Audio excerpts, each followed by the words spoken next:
Okay, this is going to be a little bit of a different talk than I would normally have. This is going to be about, I guess you could say, homesteading, if you will. Living off the land, that sort of thing. There are lots of people in general, even amongst the heathen community, who kind of want to get away from purchasing everything out of the big stores, and all this commercial grade stuff and GMO, chemically enhanced crap, And, a lot of people are starting to go into like homesteading and self-sufficient, self-sustainable living, that kind of stuff. So I thought I would kind of talk about that a little bit. I've stated it before. I'm a country boy, basically. I grew up in the country. As a kid, we had chickens, we've had horses, goats, even had a couple of sheep once. That kind of stuff. Aside from just regular pets, cats, dogs, whatever. And now, as an adult, I also have livestock animals in chickens. I have had some failures and some setbacks, but I've gotten everything pretty well lined out so far now in this present day and age. But doing something like raising chickens, even if you're in an urban setting, it's something you can still do, because especially if you don't have like a really, really big family. Say maybe it's just yourself or you and your spouse, or maybe you only have, say at the time, one child, something like that. You really don't need a whole lot of chickens if, say, that's something you want to go with, to try to be a little bit more self-sufficient, a little bit more organic, if you will, and you want to try to get away from buying everything from the store. You won't need a whole lot of chickens, especially if it's solely for egg purposes. I mean, you could potentially have 2 or 3 laying hens of just a good quality breed that will lay plenty of eggs. You could have just a little small coop. You don't even have to build it yourself. You can get online and purchase a pre-built coop, a little coop and run that you can stick in your backyard, even if you're on a small piece of land that's referred to as a lot. In the middle of a suburban, city type area. As long as you got that small little area, you can have a small little coop and run. Just don't overcrowd it. Obviously, anybody will advise that. Don't overcrowd, because then you'll stress your birds out. They won't have room, and then they're not going to lay properly. But or if you wanted to have a little bit of a better number, maybe get more eggs, you can always look into getting what are called bantam breed chickens, because they're smaller. A lot of the times they're about half the size, depending on the breed. And there are a handful that are pretty good egg layers because of the specific breeds that they are. There's at least one bantam breed that lays, it's a brown egg laying chicken, but they lay pretty standard sized eggs, actually. I guess they would be like, say, a medium to large, possibly, type of egg size. So they're pretty standard sized eggs, even though it's from a bantam chicken. And you can keep more of those because they don't require the same amount of room as a full-size chicken, because of the fact that they're so small. So you could always look into something like that if you wanted to do that yourself. Have your own chickens to raise your own eggs, so you don't have to worry about going to a store and buying those kind of eggs. Or maybe if you have the property, you have some room, a little bit of land, you can have more chickens. You could potentially raise chickens for meat, and raise your own chickens for meat. Now, if you're really and truly wanting to be self-sufficient and self-sustainable and independent, if you will, you're not going to want to get Cornish crosses, which is where they're commonly referred to as broilers or fryers. These when you go to like a Walmart or an HEB or some kind of big chain store of that nature, whatever it is you have in your area. I guess that probably varies state to state, but nonetheless, the typical chickens you would buy in a bag, chicken breast, that's coming from these Cornish cross chickens. Those are basically like engineered. You cannot reproduce chickens of that nature on your own farm. Not possible. I don't care if you have a heritage breed Cornish and a heritage white Plymouth Rock to cross them and get this Cornish cross. I mean, yeah, it might technically be a Cornish cross, but it will not be the same as what you're getting from these production hatcheries that they're selling in these stores. It's not, because you're not engineering. It's just a plain Jane crossbreed. So I mean, yeah, technically you can create your own Cornish crosses at home if you have these two heritage breeds to cross to produce it, but it will not ever be the same as these ones you buy out of a store. Won't be. Period. Not going to be the same. So that's something you really can't do in your own personal piece of property. So I mean, if you're not worried about being overly self-sufficient, like you're raising them yourself, but you're having to purchase them from an outside source, and you can do that. A lot of people do it. Or you could just raise breeds that you can butcher and raise on your own, produce yourself without having to go to an outside source. Personally, I would advise that, just because it's that much more natural. They're not these like chemically engineered freak of nature chickens. So also something I would personally advise against, just from personal bad experiences, is the use of chicken wire. And I know that sounds really odd. Like, why would you not use chicken wire for chickens? Because it sucks. That's why. I'm just going to tell you right now, that stuff sucks. When it comes to chicks, because most people are going to buy chickens as little, chicks from a store or whatever, or order them. Ooh. Got a bit of a thunderstorm going on. That sounded almost like a bomb going off. But nonetheless, yeah, most people are going to get chickens as, like day-old chicks, maybe a week, so I mean, they're tiny. They will go straight through that chicken wire like it's not even there. So it will not keep them in. It's not going to work.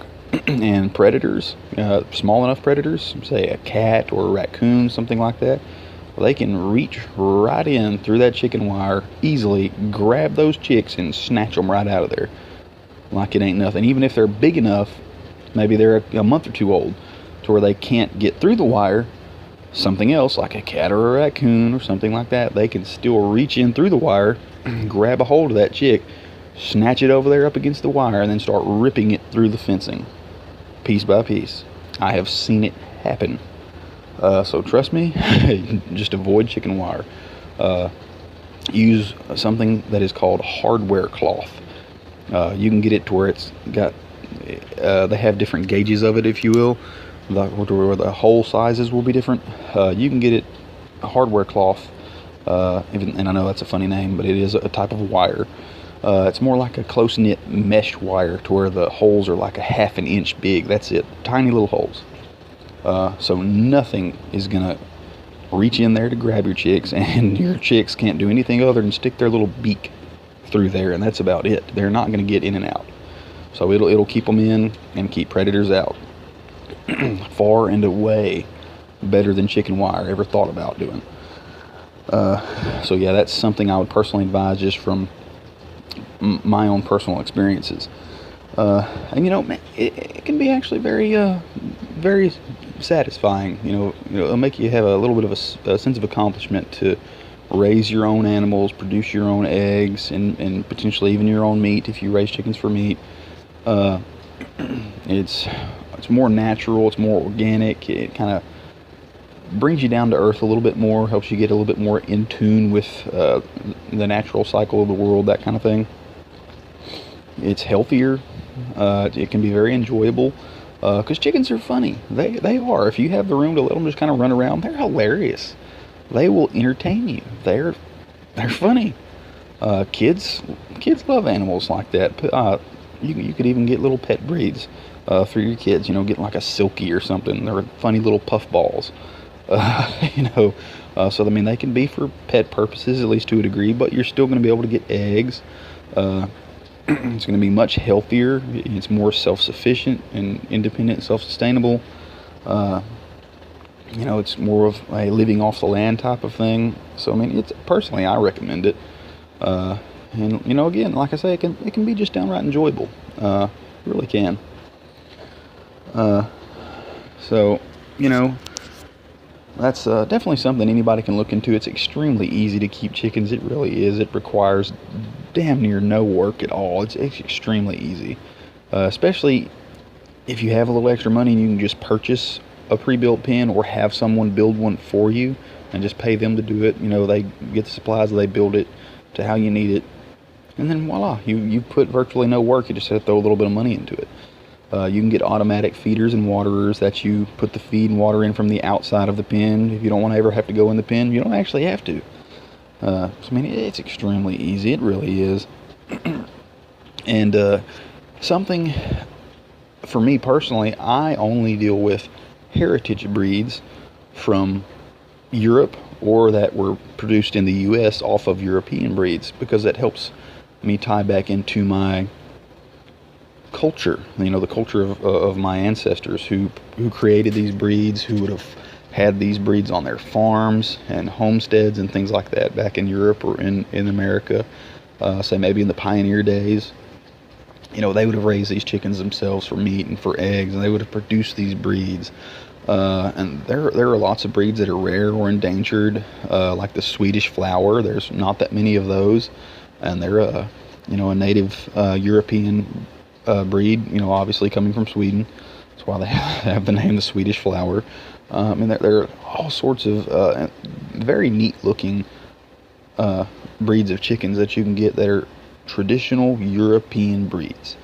And you can learn about the history of it, like maybe who originated this breed, where did it come from, what's some of the history of it, was it something that would have been on the dinner table of ancient, or not necessarily ancient, but kings and queens back in the day, or noble class, was this something that maybe they would have had on their dinner table, just all kinds of neat stuff like that.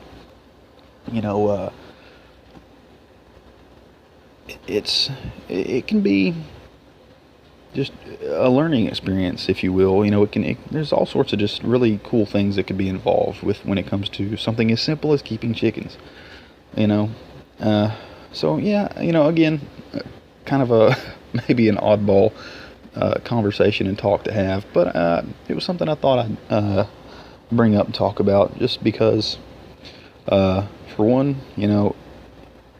it's good for the folk in general. It's good for the family. It's good for yourself as an individual, because it's healthier. It's more natural and organic to do. It just is, and it can be, again, it can be very enjoyable to raise your own livestock, or have your own garden if you maybe have a little bit of a green thumb. So yeah, again, something I thought I'd bring up, and it's very easy. Again, I'll say it again. It's extremely easy to keep chickens. It really, really is. I mean, pretty much anybody can do it. It's something you can research fairly easily. You can buy books, or you can watch YouTube videos, or whatever. You can look up different breeds and do research on them. Like, what kind of eggs do you want? Do you want brown? Do you want white? Do you want blue? Do you want green? Do you want speckled? Whatever. What kind of eggs do you want? Do you want to have a bunch of different ones? And something you could look into depending on where you live in the world. Maybe if you live in a climate that's pretty warm for a good portion of the year, your spring and summer is pretty hot, but it'll get pretty stinking cold during the winter. Well, you could have two different breeds. You could have a lighter, more southern European breed that is more heat hardy, that'll do really, really good in the summer, and then have another breed like, say, a Swedish flower, which is a winter hardy bird that will lay good for you during the winter, when your other warm-natured birds start kind of cutting back on their laying because they don't do as good in the cold. They'll survive, and then they'll be fine, but they just won't really lay too much. Well, you could have those two different types of breeds, so that way all throughout the year you'll have eggs. So I mean, that's really good. And again, like I say, it's a good chore for kids to do, and helps them learn about responsibility and taking care of animals. It helps teach them a little bit about nature and the natural cycles and things like that. And plus they can just enjoy watching the chickens, or maybe holding the chicken, petting it, whatever. And sometimes this will actually make chickens lay better if they get interaction with people, and they get treated more like a pet, if you will. Sometimes that actually will cause them to lay more than a chicken that gets no interaction with humans at all. It just depends. But nonetheless, yeah, I thought this would be interesting, an interesting topic. So yeah, I'm already over 15 minutes, so I'll go ahead and end it here. But nonetheless, I hope you guys enjoy this talk. Maybe you can share some of your personal experiences or information you have that could go along with this. Whatever. I hope you guys enjoy it. Thanks for listening.